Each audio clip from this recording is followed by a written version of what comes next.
अभिनंदन, आभार और बहुत बहुत स्वागत है दोस्तों ज्योतिष विज्ञान के इस ऐतिहासिक चैनल पर।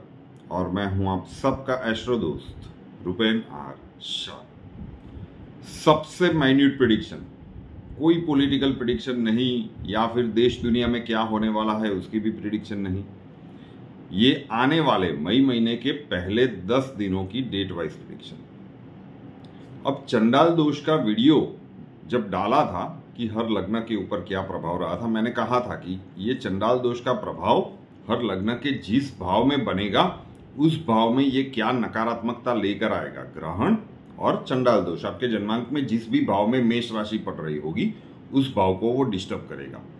लेकिन तब भी मैंने कहा कि डेट वाइज प्रेडिक्शन को अच्छे से फॉलो कीजिएगा, क्योंकि वो जो वीडियो था वो सिर्फ ग्रहण और चंडाल दोष के दुष्प्रभाव का था। अब यहाँ पे वो तो रहेंगे, ग्रहण का थोड़ा सा असर, चंडाल दोष तो बना हुआ है, लेकिन बाकी के ग्रह भी आपके जन्मांक में कहाँ कहाँ पे अभी है उस हिसाब से ये डेट वाइज प्रेडिक्शन मिलेगा। आपका जन्मांक कितना ही स्ट्रांग क्यों ना हो, ये वीडियो बनाने का मोटिव ये है कि मई की 1 से लेकर 10 तारीख में कौन से दिन नेगेटिव है वो अगर आपको पहले से पता चल जाए तो आप उस प्रकार से प्रिकॉशंस ले सकते हैं, उन मुसीबतों से बच सकते हैं। कई लोग के कमेंट आ रहे हैं कि पॉजिटिव तो हो नहीं रहा है तो उसके लिए थोड़ी सी दवाइयां लेनी पड़ेगी ना। नेगेटिव तो हो नहीं वाला है, वो तो वायरस है, बैक्टीरिया है, कंफर्म होगा। पॉजिटिव नहीं हो रहा है मतलब ग्रहों की बैलेंसिंग जरूरी है। तो नियमित रूप से MKSA के साथ जुड़ जाइए। इसी YouTube चैनल पर ग्रहों की बैलेंसिंग का दैनिक प्रयास होता है। लॉन्गर टर्म में आपको वो भी धीरे धीरे होता हुआ नजर आएगा। चलिए आज इस पहले वीडियो में बात करते हैं मेष लग्न से लेकर कन्या लग्न तक, और फिर दूसरे वीडियो में बात करेंगे तुला से लेकर मीन तक। लग्न की बात कर रहे हैं, राशि आपकी कोई भी हो सकती है। तो एक बार जन्मांक खोलिए, बहुत सारी कुंडलियां होंगी, और जो पहली कुंडली होगी ना उसमें 12 खाने होते हैं। ठीक है, ऊपर वाले सेंटर के खाने में देखिए, ऐसे जैसे 12 खाने होते हैं तो बीच वाले खाने में देखिए, वहां पे लग्न ल इंग्लिश में हुआ तो एसेंडेंट या AS लिखा होगा, और उसी खाने में एक नंबर लिखा होगा। कोई ग्रह है नहीं है, it doesn't make any difference. यहाँ पे लग्न ल एसेंडेंट या AS लिखा है, उस खाने में नंबर क्या लिखा है, अगर वहां पे एक नंबर लिखा हुआ है मतलब आपका मेष लग्न हुआ, काल पुरुष की कुंडली।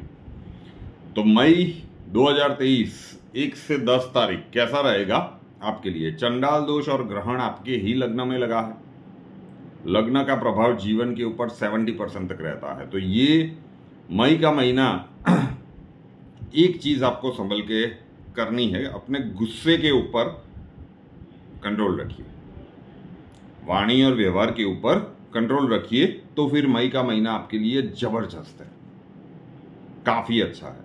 मैं ये इतना पॉजिटिव बहुत कम बार बोलता हूं। जो लोग रेगुलरली फॉलो कर रहे हैं उनको पता होगा कि मैं प्रिकॉशंस के ऊपर बहुत ज्यादा फोकस करता हूं कि ये मत कीजिएगा, वो मत कीजिएगा, मतलब बच के निकल लीजिए। यहां पे नो डाउट आपके लग्न में बना है, लेकिन देवगुरु आपके लग्न में आए हैं, अभी राहु के साथ है। वो अलग बात है कि उनका प्रभाव थोड़ा सा कम है, लेकिन आपके लग्न में तो है। तो अपने वाणी और व्यवहार के ऊपर, गुस्से के ऊपर कंट्रोल रखिएगा। अदरवाइज आपके लिए, मुझे तो मेष लग्न वालों के लिए ये महीना काफी अच्छा दिख रहा है। कोई ज्यादा डरने की बात नहीं है, अपॉर्चुनिटीज बहुत सारी है। कैरियर प्रोस्पेक्ट्स में एवरेज से ज्यादा अच्छा कह सकते हैं। कई लोग कहते हैं कि भाई आप बता ही दो, पूरे महीने का प्लान करने में हमें अच्छा लगे। तो पहले महीने मई महीने में कैरियर प्रोस्पेक्ट्स में एवरेज से ज्यादा अच्छा कह सकते हैं। दोज हु आर अनमैरिड, मेष लग्न, क्योंकि लग्न में आए हैं, अभी राहु के साथ है लेकिन देवगुरु आए तो है, तो विवाह के योग अब प्रबल रूप से बनेंगे पूरे 1 साल तक। स्टूडेंट्स के लिए ये दूसरा और तीसरा फेज काफी अच्छा दिख रहा है। पारिवारिक दृष्टिकोण से समय अच्छा हो सकता है, लेकिन क्योंकि मैंने कहा कि अपने गुस्से के ऊपर कंट्रोल रखिएगा, कोई प्रोवोक करने की कोशिश करेगा, पूरा परिवार इकट्ठा बैठा है, बातचीत चल रही है, उसमें से आर्ग्यूमेंट हो गया, वाद विवाद, कुछ भी हो सकता है, थोड़ा सा संभल के चलिए। 1 से 10 मई में एक भी नेगेटिव दिन नहीं है, एक भी दिन ऐसा नहीं है चंडाल दोष आपके लग्न में है, ग्रहण आपके लग्न में लगा है, लेकिन फिर भी कोई भी ऐसा दिन हमें नहीं लग रहा है कि जहां पे आपको बहुत ज्यादा संभल के रहना है। 1, 2, 3 तारीख पारिवारिक दृष्टिकोण से मई महीने के सबसे ज्यादा अच्छे दिन रह सकते हैं। हैप्पी फैमिली टाइम, धन लाभ की स्थितियां बन सकती है, थोड़े या बहुत पैसे हाथ में आ सकते हैं। ये 1 से 10 मई क्या होगा कि पिछले 3 साढ़े 3 महीनों में अगर जिस भी अपनों के साथ, वो सिबलिंग्स हो सकते हैं, पेरेंट्स हो सकते हैं, अगर एज बड़ी है तो संतान हो सकते हैं, कोई दोस्त हो सकता है, जिनके भी साथ आपके संबंध में थोड़ी सी कड़वाहट आई है, उसे सुधारने के ये 10 दिन है। कर लीजिएगा, मिरेक्युलसली हो जाएगा। मेष लग्न, वृषभ लग्न की बात करें, लग्न कुंडली में 12 खाने होगी, उसमें सेंटर वाले ऊपर के खाने में देखिएगा। अरे जन्मांक खोलिए तो सही, ऐसे ही देखते रहते हैं, नहीं हमें तो नहीं पता, लेकिन जन्मांक खोलेंगे तो पता चलेगा ना कि भी मिल जाएगा, पहले ही कुंडली में लिखा हुआ। आप ऑनलाइन मोबाइल के ऊपर ढूंढ रहे हैं तो लग्न कुंडली ही खुलेगी। जिनके पास वो राउंड वाली कुंडली आती है ना, तो उसमें भी किसी एक में देखिएगा ऐसे नंबर लिखे होंगे, तो जहां पे ल लिखा हो वहां पे ल ही लिखा होगा, और वहां पे अगर 2 नंबर लिखा हुआ है मतलब वृषभ लग्न हुआ। कैसा जाएगा मई का महीना आपके लिए? ये चंडाल दोष और ग्रहण 12वें घर में लग रहा है। 6, 8, 12 ठीक नहीं माने जाते, तो उसका थोड़ा सा नेगेटिव इम्पैक्ट रहेगा। लेकिन बाकी, अब लग्नेश आपके लग्न से जा रहे हैं तो इतना कुछ नेगेटिव कैसे होने देंगे। तो मई का महीना फर्स्ट फेज थोड़ा सा टफ रहेगा, क्योंकि अभी अभी ये सब कुछ हुआ है। अभी तो चंद्र ग्रहण भी लगने वाला है और वो भी आपके 12वें घर में लगेगा, तो फर्स्ट फेज में परेशानियां है, कोई दो राय नहीं। थोड़ा सा संभल के। कैरियर प्रोस्पेक्ट्स में ये महीना आपके लिए काफी अच्छा दिख रहा है, बहुत सारी अपॉर्चुनिटीज मिलनी चाहिए, लेकिन क्योंकि देवगुरु के साथ राहु है तो इल्यूजन वाली सिचुएशंस क्रिएट करेगी। थोड़ा सा जल्दबाजी आप न कर ले, अच्छे से सोच समझ के, दिल की नहीं दिमाग की सुनिएगा, तो कैरियर प्रोस्पेक्ट्स में आपके लिए अच्छा रहेगा। कैरियर प्रोस्पेक्ट्स के लिए काफी अच्छा दिख रहा है। दोज हू आर अनमैरिड, अब देवगुरु 12वें घर में जा रहे हैं, मतलब विवाह का योग बहुत कम मिलेगा। स्टूडेंट्स के लिए ये समय, ये महीना ठीक नहीं दिख रहा है। अगेन देवगुरु 12वें में है, बृहस्पति ही स्टूडेंट्स के लिए अच्छा होता है, अच्छा नहीं दिख रहा है। तो स्टूडेंट्स के लिए ये वर्क हार्ड का महीना है, शायद 140 से 150% तक आपको एफर्ट्स लगाने पड़ेंगे। एक तो 12वें में है और दूसरा राहु के साथ है। दूसरा क्योंकि 12वें घर में ये सारा कोराम मचा हुआ है, तो देवगुरु संतान से भी रिलेटेड है। मतलब जो लोग IVF वगैरह प्लान करना चाहते हैं, मई में नहीं करना चाहिए, वृषभ लग्न है तो, क्योंकि 12वें में ये सारी चीजें चल रही है। संतान से मतभेद हो सकता है, अगर बड़ी संतान है तो थोड़ा सा संभल के वहां पे, क्योंकि 12वें में है तो ये थोड़ा सा प्रॉब्लमेटिक ज्यादा होगा। महीना आपके लिए अच्छा है, लेकिन कहां कहां किन किन सेक्टर्स में आपको थोड़ा सा बच के रहना है। पहला फेज टफ दिख रहा है, कोई दो राय नहीं। चलिए जान लेते हैं 1 से 10 मई। शुरुआती 4 दिन 1, 2, 3, 4 ये शुरुआती झटकों के साथ होगी वृषभ लग्न। अब आ जाते हैं थोड़े से सीरियस मोड पे। कई लोग के वहां तो लग्न में बना था मेष में, आपने एक भी दिन नहीं बताया, हमारे 12वें में बनाया और अब शुरुआती झटकों के साथ कर रहे हो। तो क्या है भैया, जो है वो ही बता रहे हैं, क्योंकि बाकी के सारे ग्रह को सम्मिलित करके जो फाइनल पिक्चर बन रहा है वो आप तक पहुंच रहा है। तो 1, 2, 3, 4 नेगेटिव है। वैसे अप्रैल के एंड से ही शुरू हो जाएगा ये आखिर के 2-3 दिन में पता चल जाएगा कि ये क्या होने वाला है। अभी भी 23-24 तारीख है आज, तो अभी थोड़े दिन अच्छे हैं, फिर अप्रैल के आखिर के 1-2 दिनों में ये पूरा पिक्चर स्टार्ट होना शुरू हो जाएगा। तो शुरुआती 4 दिन कोई भी बड़ा डिसीजन नहीं लेना है, वाद विवाद से बच के रहना है। हेल्थ सेक्टर में रोग, ऋण या शत्रु किसी भी प्रकार से बैंड बच सकती है, ध्यान रखिए। उसके बाद वाले 3 दिन, अगर पहले 4 दिनों में ज्यादा गलतियां नहीं हुई, पहले लगातार 4 दिन है, ज्यादा गलतियां नहीं हुई, तो उसके बाद वाले 3 दिन पूरे मई महीने के सबसे ज्यादा पॉजिटिव दिन। अब ये कैसे हो सकता है? जी हाँ, हो सकता है। ये बहुत ही आरो अवरो वाला पूरा पहला फेज है वृषभ वालों के लिए। 1 2 3 4 नेगेटिव है, 5 6 7 पूरे मई महीने के सबसे ज्यादा पॉजिटिव दिन है, स्पेशली नई अपॉर्चुनिटीज के लिए बहुत प्रबल संभावनाएं हैं। लकी डेज कह सकते हैं, आपके मान सम्मान में अभिवृद्धि हो ऐसे संयोग बन सकते हैं। लेकिन ये कब होगा? जब पहले 4 दिनों में रायता नहीं फैला होगा। अब देखिएगा कि क्या होता है, नेगेटिव दिनों में बहुत कुछ चीजें बिगड़ गई तो फिर पॉजिटिव दिनों का एडवांटेज लेने की वजह में आप उन चीजों को रिपेयर करने में या सुधारने में ही वो दिन निकाल देते हैं। तो इसलिए ये प्रिडिक्शन जरूरी बन जाता है। तो 1 2 3 4 नेगेटिव, 5 6 7 फैब्यूलस, 8 9 10 वापिस बैंड बजने वाली है। 8 तारीख की दोपहर से जो चीजें शुरू होगी तो 2.5 दिन कह सकते हैं, 3 दिन तो नहीं कह सकते, तो थोड़ा सा संभल के रहिए।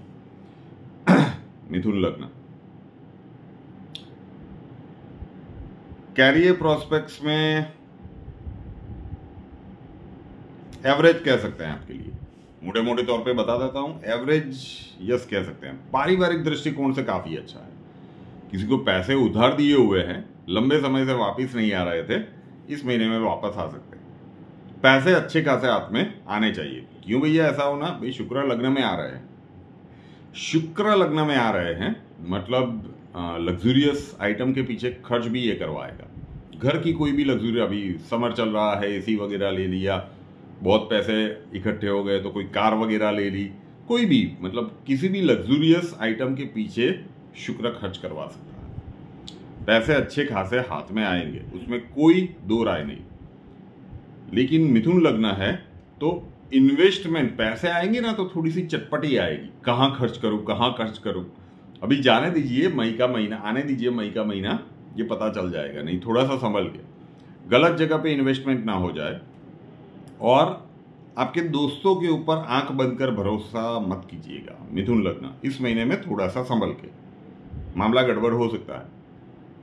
पता चला कि आपके पास पैसे हैं, थोड़ा सा रोना धोना कर लिया, लेके चला गया। इमोशनल भी हो सकता है या ये भी हो सकता है, मतलब दिल की नहीं दिमाग की सुनिएगा मिथुन वाले, तो ज्यादा फायदे में रहेंगे। क्योंकि ये पूरा जो ग्रहण और चंडाल दोष बना है आपके 11वें घर में बना है, मतलब लाभ भाव में बना है।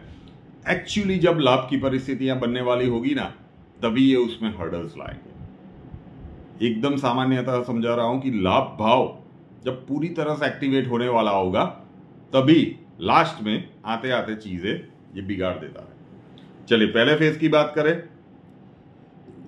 नेगेटिव दिन एक भी नहीं है, कंफर्म।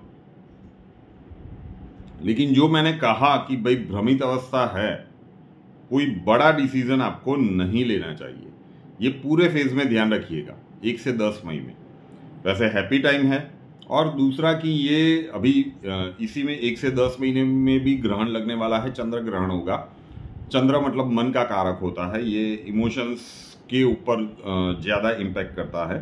तो अपने गुस्से के ऊपर थोड़ा सा काबू रखिएगा मिथुन वाले। ये आप बोल जाएंगे, फिर तुरंत आपको पता चल जाएगा कि ये नहीं ये करने की या बोलने की ज़रूरत ही नहीं थी, लेकिन तब तक बहुत देरी हो चुकी होगी।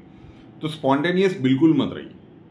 ये मैं एकदम लाइटली बता रहा हूं, लेकिन मई महीना इतना इजी दिख नहीं रहा है, सभी को पता चलेगा। तो हर एक सेक्टर में क्या कुछ हो सकता है। नेगेटिव दिन एक भी नहीं है। 1 और 2 तारीख आपको लगेगा यार क्या ग्रैंड ओपनिंग हुई है मई महीने की। नहीं, 3 से 7 तारीख ये थोड़े से स्ट्रेसफुल रहेंगे। किसी ना किसी छोटी छोटी बातों में चिड़चिड़ापन, ओवर रिएक्ट कर देना, स्पॉन्टेनियस रिएक्ट कर देना, गुस्सा ज्यादा आ जाना हो सकता है। मामला गड़बड़ है। इल्यूजन वाला ये पहला स्टेट है, भ्रमित अवस्था। आपको कुछ अलग ही, दुनिया से कुछ अलग ही विचार आपके दिमाग में घूम रहे हो। आपके अपने आपको टोकेंगे भी सही कि ये क्या कर रहे हो भाई, लेकिन आप सुनेंगे नहीं क्योंकि राहु सर पे चढ़ा होगा। गलत डिसीजन ले लिया, फिर वो सारी बातें याद आएगी। मैं इतनी बार रिपीट कर रहा हूं तो ये तो समझ लीजिए कि ये होने की संभावनाएं बहुत प्रबल है। कम से कम पैसों के मामले में तो भैया गलत डिसीजन मत लीजिएगा। कहीं ऐसी वैसी जगह पे इन्वेस्ट हो गए तो फिर वैसे भी पैसे कमाना आजकल बहुत टफ हो गया है। चलिए कर्क लग्न की बात कर लेते हैं। लग्न कुंडली में अगर 12 खाने होते हैं, सेंटर वाले लग्न के खाने में 4 नंबर लिखा हुआ है, मतलब कर्क लग्न हुआ। कैरियर प्रोस्पेक्ट्स के लिए ये महीना काफी अच्छा दिख रहा है, बहुत सारी नई अपॉर्चुनिटीज आपको मिलनी चाहिए। स्टूडेंट्स के लिए भी पहला और दूसरा फेज हमें काफी अच्छा दिख रहा है। दोज हु आर अनमैरिड, विवाह के योग इतने प्रबल नहीं है, मतलब आप देखो बात बन सकती है, वो आपके पर्टिकुलर जन्मांक में देवगुरु की क्या पोजीशनिंग या प्लेसमेंट है उसके ऊपर डिपेंड करता है। हम अभी मान के चल रहे हैं कि नहीं बन रहा है। पारिवारिक दृष्टिकोण से वैसे तो अच्छा है, लेकिन परिवार में किसी बुजुर्ग की हेल्थ के रिलेटेड इश्यूज इस महीने में आ सकते हैं, स्पेशली मदर रिलेटेड इश्यूज। चंद्रमा माँ का कारक होता है और चंद्र ग्रहण ही लगेगा फर्स्ट फेज में, तो मदर की हेल्थ का कोई इश्यू चल रहा है तो विशेष ध्यान आपको रखना चाहिए पहले फेज में, अभी से अलर्ट हो जाइए। चलिए, तो ओवरऑल महीना आपके लिए भी इतना नेगेटिव नहीं है, एवरेज से स्लाइट बेटर कह सकते हैं।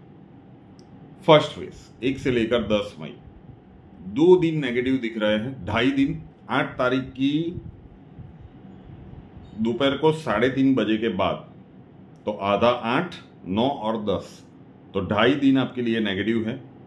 अदरवाइज पूरा पहला फेज हमें तो काफी अच्छा दिख रहा है। मदर की हेल्थ का ध्यान रखिएगा क्योंकि चंद्र ग्रहण यहाँ पे लगने वाला, यहाँ पे मतलब इस फेज में लगने वाला है, और चंद्रमा आपके लिए मेन प्लेनेट है, कर्क है ना, तो चंद्रमा आपके लग्नेश होते हैं। वैसे पहला फेज बहुत सारी नई अपॉर्चुनिटीज कैरियर प्रोस्पेक्ट्स में ला सकता है। सामाजिक पारिवारिक स्तर पे आपके मान सम्मान में अभिवृद्धि हो, ऐसे संयोग बन सकते हैं। अच्छे खासे पैसे हाथ में आ सकते हैं। स्टूडेंट्स के लिए तो मैंने पहले भी कहा अभी कि पहला और दूसरा फेज जबरदस्त है, छोटी मोटी यात्रा हो सकती है, काफी पॉजिटिव है। मदर की हेल्थ का ध्यान रखिए और आखिर बार वो 2.5 दिनों में संभल के रहिए। सिंह लग्न, लग्न कुंडली में अगर सेंटर वाले लग्न के खाने में 5 नंबर लिखा हुआ है, सिंह लग्न हुआ। कैरियर प्रोस्पेक्ट्स अच्छा है, काफी अच्छा है। दोज हु आर अनमैरिड, विवाह के योग बन सकते हैं। भाग्य भाव में आ रहे हैं देवगुरु, नो डाउट अभी चंडाल दोष बना हुआ है, लेकिन भाग्य स्थान में देवगुरु आया है तो विवाह के योग तो बनाएगा। संतान की तरक्की, संतान से सुख, संतान का सुख, ऐसा बहुत कुछ एक साल में बन सकता है, काफी अच्छा है। वहां पे चंडाल दोष है तो अभी प्रभाव थोड़ा सा कम है, लेकिन भाग्य में गुरु का आना कोई मजाक नहीं होता, ठीक है, तो काफी अच्छा है। फर्स्ट फेज एक भी नेगेटिव दिन नहीं है, नो नीड टू वरी। 1 से 4 तारीख हैप्पी फैमिली टाइम, पारिवारिक दृष्टिकोण से लंबे समय इसके बाद आप एकदम रिलैक्स फील करोगे, ऐसा टाइम है। अच्छे खासे पैसे हाथ में आने चाहिए। ये पूरा पहला फेज जो भी आपके अपने हैं उनके साथ अगर आपके संबंध थोड़े से तनावपूर्ण रहे हैं, स्पेशली आपके संतान, तो उसे सुधारने के लिए काफी, क्योंकि 8वें घर से गुरु जा रहा था पिछले 1 वर्ष से, तो सिंह लग्न वालों ने अपने संतान के साथ संबंध खराब किए हो, इसकी संभावनाएं 90%, आपने किए हो ये मैं नहीं कह रहा हूं, पार्डन माय लैंग्वेज, हुए हो, किसी की भी गलती के कारण हुए हो, संतान के साथ संबंध तनावपूर्ण हुए हो, ये सिंह, बहुत सारे सिंह लग्न वाले लिखेंगे कि पिछले 1 साल में हुआ था भाई, अब लग जाइए, एकदम यू टर्न लगेगा और संतान आपके निकट आ जाएगा, तो ये हो सकता है। पहला फेज बहुत अच्छा है। मानसिक शांति का समय आप कहीं भी ले लीजिए, हैप्पी टाइम, फैमिली टाइम, मानसिक शांति का समय, संबंध सुधारने का समय, मतलब कोई प्रॉब्लम बिल्कुल नहीं है सिंह लग्न वालों के लिए फर्स्ट फेज में। कन्या लग्न, यहां पे मामला गड़बड़ है। एक वृषभ में गड़बड़ था, क्यों? क्योंकि 12वें घर में बना था वो ग्रहण और चंडाल दोष। यहां पे मामला गड़बड़ है क्योंकि आपके 8वें घर में बन रहा है। 8वां घर कुंडली का वैसे भी अच्छा नहीं माना जाता। रहस्य उच्चाटन करने नहीं, उच्चाटन नहीं कहते, रहस्यों को बाहर लाने वाला वो स्थान माना जाता है। तो ये मई का महीना कन्या वालों को थोड़ा सा संभाल के निकालना पड़ेगा। हेल्थ सेक्टर में विशेष ध्यान रखिए। अगर आपका कन्या लग्न है, मामला गड़बड़ हो सकता है, कोई पुरानी बीमारी अचानक से वापिस आ जाए। बिल्कुल टेकन फॉर ग्रांटेड मत रहिएगा। कोई पुराना सीक्रेट बाहर आ जाए तो कोई भी गलत ऐसा वैसा काम करते हो रुक जाइए, वरना ये धमाके से बाहर ला देगा। कन्या लग्न कैरियर प्रोस्पेक्ट्स के लिए एवरेज है। इस महीने में स्ट्रेस रहेगा, कोई दो राय नहीं, 8वें घर में बन रहा है। विवाह के योग नहीं बनेंगे, इतना प्रबल नहीं दिख रहा है। 8वें में जा रहा है, क्या होगा? जो सिंह लग्न वालों ने पिछले 1 साल में भुगता है ना साहब, अब आपका शुरू हुआ, क्योंकि 8वें में गुरु है और अभी 8वें में ही ये सब कुछ चल रहा है।